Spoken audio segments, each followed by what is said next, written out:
it was never about the guns. It is about not letting our kids fail. The conversation nobody wants to have. After every tragedy, the same movie plays. Same politicians, same outrage, same bans, same magazine limits, same red flag laws, from a government that the Supreme Court has already confirmed owes you no legal duty of protection whatsoever. I am a high school science teacher, a combat medic, a 23-year veteran, and I am exhausted watching this country have the wrong conversation over and over, while the actual problem sits in the classroom right in front of us. It was never about the guns. A rifle got me here. Let me start where this gets personal. My father attended a public high school in Northeast Ohio in the 1960s. He was on the shooting team. The range was in the basement. He walked those hallways with a rifle on his shoulder. Nobody blinked. Not a teacher, not a parent, not a single administrator. Because it was completely ordinary, that same rifle earned him a scholarship to Case Western Reserve University in Cleveland for engineering. A gun got my father into college. A gun gave him his degree. A gun gave him the career that built a family. A gun, in the most literal sense, gave me my life. And he was not unusual. Up until the late 1960s, virtually every public high school in America, including New York City, had active rifle teams. Students rode public transit with their .22 rifles and checked them with homeroom teachers before class. The federal government is, through the Department of Civilian Marksmanship, supplied schools with surplus military rifles and ammunition. School parking lots had guns visible in rear window racks. Doors were wide open. No metal detectors, no resource officers, no locked perimeters.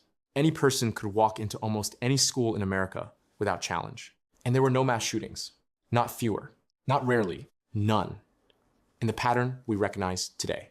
So here is the question the entire gun control debate refuses to answer. If guns are the problem, and they were more available, less regulated, in the hands of students, inside school basements, distributed by the federal government, then why were there no mass shootings? The question answers itself.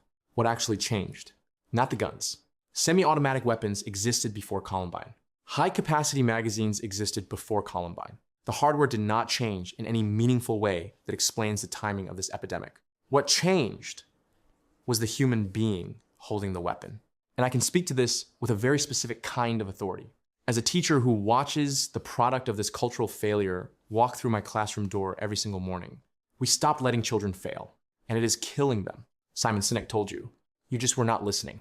Leadership researcher Simon Sinek, not a conservative, not a political commentator, just a man who studies human behavior, described what he called failed parenting strategies years before this conversation became urgent. His words should alarm every parent in America. He described how children were told they were special simply for existing. Parents complained until kids landed in honors classes they had not earned. Teachers handed out undeserved grades because fighting for academic standards had become a reliable path to administrative punishment and angry parent phone calls. Participation medals went to children who finished last. And Sinek pointed out something important. That kind of reward devalues the recognition of people who genuinely earned it, while humiliating the ones who know, deep down, that they did not. Then graduation happens. Reality arrives. Suddenly, their mother cannot get them a promotion. Nobody distributes trophies for losing. And I want it is not an argument for receiving anything. The entire self-image, constructed on a foundation of unearned praise, hits the real world and shatters on contact. Sinek's conclusion was direct. This produces a generation with lower self-esteem than the generations before it. Through no fault of their own, they were handed a counterfeit map by adults who wanted to spare them disappointment. And then everyone acted shocked when they got hopelessly lost. That is what shows up at a school carrying a grievance too enormous to survive. Not a gun problem, a shattered self-image problem. Write that down somewhere. Let me show you what this looks like. You want a specific example? I have one, a real one. For my classroom last year, I have a student on an IEP, an individual education plan, in my anatomy class. I see her maybe once every 2 weeks when she actually shows up. Her homework answers come from ChatGPT. During review games, she has absolutely no idea what is happening. She has openly told classmates that she goes to the IEP resource room to receive test answers. Then I give my comprehensive anatomy exam. Not a quiz, A serious, detailed, difficult exam that students who studied hard and attended class worked through carefully. This student walked in with no notes, finished faster than most students who actually studied, and received the best grade on that exam in 2 years. Let that sit for a moment. Now ask yourself the question I ask every time I think about this student. What happens when she becomes a dental hygienist? The IEP room will not follow her to the licensing board. The accommodation scaffold will not be there when she is sitting in front of a real patient. The only thing standing between that patient and harm will be actual knowledge of anatomy, knowledge the system never required her to acquire, because it was easier to accommodate around weakness than build strength within her. And I am not angry at this young woman. I am worried about her, because every adult who handed her those answers, every accommodation that substituted for mastery instead of building toward it, was not protecting her. They were setting her up for a collision with reality that grows more catastrophic the longer it is delayed. Sinek said it plainly. The things that genuinely matter, real competence, real confidence, real resilience, require long, slow, difficult, uncomfortable processes. There is no app for those, no shortcut, no resource room, no answer key under the door. Either the knowledge was built or it was not. And the real world does not grade on accommodation. Nobody becomes an adult anymore. Here is what almost never gets mentioned in this debate, and it connects directly to everything above. In the 1930s, a protected adolescent phase barely existed. Young people saw themselves as adults by 16 to 20 because economic reality demanded it. You worked, you contributed. Responsibility was simply the next thing life required. By the 1950s and 1960s, young people were reaching adult milestones in their early to mid-20s. Stable employment, marriage, their own home. In 1993, roughly half of Americans between 25 and 29 were already married. That seems remarkable today. It was not remarkable then. It was adulthood arriving on schedule. Now look at where we are. Psychologist Jeffrey Jensen Arnett coined the term emerging adulthood, a decade-long transition phase, roughly ages 18 through 29, defined by exploration, instability, and prolonged self-focus. Not adulthood, emerging adulthood. Surveys now show Americans believe adulthood begins around age 27. Median marriage age has drifted to roughly 28 to 30.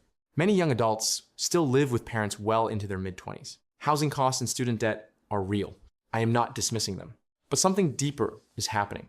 When you raise a generation that has never been required to sit with failure, never been allowed to push through genuine difficulty, never experienced earning something hard and surviving the process, you produce adults who do not feel equipped for adulthood, even when they are biologically standing in the middle of it. Competence and self-sufficiency must be built through experience. They cannot be gifted into existence.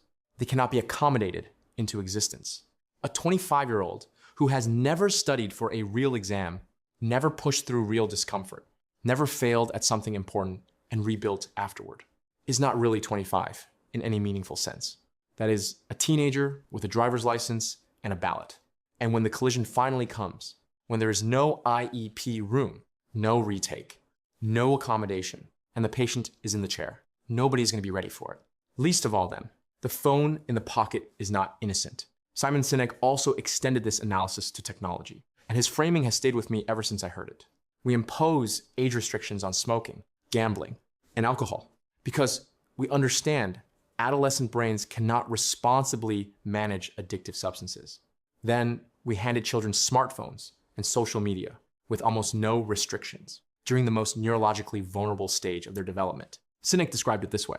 It is like opening a liquor cabinet to teenagers and telling them that if adolescence gets them down, help themselves. Social media releases dopamine, the same chemical associated with alcohol, gambling, and drug use. A text message feels good. Likes get counted. Being unfriended registers as genuine emotional trauma. And this is not metaphor. It is neurochemistry, operating exactly as designed. We deliver this technology to children at the precise moment they transition from needing parental approval to needing peer approval. One of the most emotionally volatile passages in human development Sinek observed that many alcoholics first discovered alcohol's numbing effects during adolescence, and it became hardwired. Stress arrives. You reach for the bottle instead of another human being. The same mechanism now runs through an entire generation's relationship with screens. Kids who never learn to sit with discomfort reach for a phone, the instant discomfort appears. Temporary relief, compounding anxiety, no coping skills built, no real relationships formed. Bullying in 1955 was often a fistfight behind the gym. Painful, real, usually finished by dinner. Bullying in 2025 is relentless, public, permanent, visible to everyone the victim has ever known, running 24 hours a day, with no off switch. The bullied child of 1955 went home. The bullied child of today cannot go home. The torment lives on the phone beside the bed. CDC Youth Risk Behavior Survey data shows persistent sadness and hopelessness among high school students rising from roughly 28% in 2011 to more than 40% by 2021. Suicidal ideation increased dramatically during the decade before COVID, and the sharp acceleration began after 2012. The exact period when smartphones became widespread among teenagers. The guns did not change in 2012. The phones did. Sinek described the endgame with brutal clarity. The worst case outcomes are increased suicide rates, drug overdoses, students dropping out because of depression. That is the worst case. The best case, for the ones who do not completely break, is a life lived at a permanent emotional temperature of fine. How is your job? Fine. How is your relationship? Fine. Never real joy, never real fulfillment. Just fine. That is the best case. And we are blaming a metal object that sat in school basements in 1958, the variable nobody wants to say out loud. Father absence in American homes has nearly doubled since 1960. Roughly 12 million boys are growing up without an involved father. Research across decades consistently shows that boys from father-absent homes face elevated rates of behavioral problems, emotional dysregulation, and involvement in violence.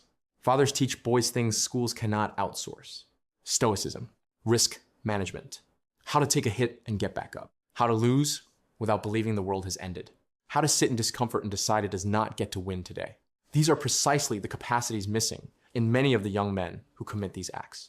Great society welfare structures created financial incentives that made single motherhood more viable, while making marriage harder for many low-income families. Daniel Patrick Moynihan, a Democrat serving under a Democrat president, warned about this in 1965.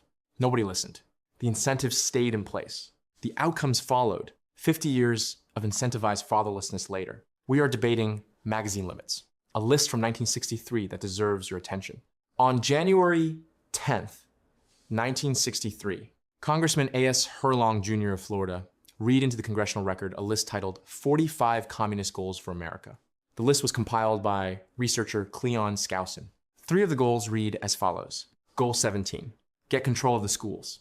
Use them as transmission belts for ideology, rather than institutions that build capable and resilient human beings. Goal 40, discredit the family as an institution. Encourage promiscuity and easy divorce. Goal 41, emphasize the need to raise children away from the negative influence of parents. Now, I am not arguing that every policymaker sat down with this list and deliberately checked boxes, but there is a mechanism worth recognizing. The stated intent was to protect children. The outcome was a generation with no psychological immune system, raised by institutions that taught them discomfort is injury and failure is injustice. Then reality arrives, and for a small number of them, the collision becomes catastrophic. 2 cases that end the government will save us argument. DeShaney versus Winnebago County, 1989. The Supreme Court held that the government has no constitutional duty to protect individual citizens from harm by private actors. None. 0. Town of Castle Rock versus Gonzalez, 2005. Individuals have no enforceable constitutional right to police protection. The government cannot be held liable, even for failing to enforce a restraining order. More laws do not stop people in genuine mental health crisis. They never have. What stops this at the root? The only place it can truly be stopped is a human being who learned somewhere along the way that pain is survivable. That loss is not the end. That life, hard and unfair as it may be, is still worth continuing. We stop teaching that. Then we act confused about what follows. The answer nobody is selling. The answer does not fit on a yard sign. We chose to protect children from failure instead of equipping them to survive it. We substituted accommodations for mastery. We incentivized fatherlessness and acted bewildered when boys without fathers struggled. We handed dopamine machines to children and acted mystified when anxiety and depression exploded. We extended adolescence until it swallowed adulthood, graduating young people who will one day face a patient, a licensing exam, an employer, with no resource room, no retake, and no answer key waiting for them.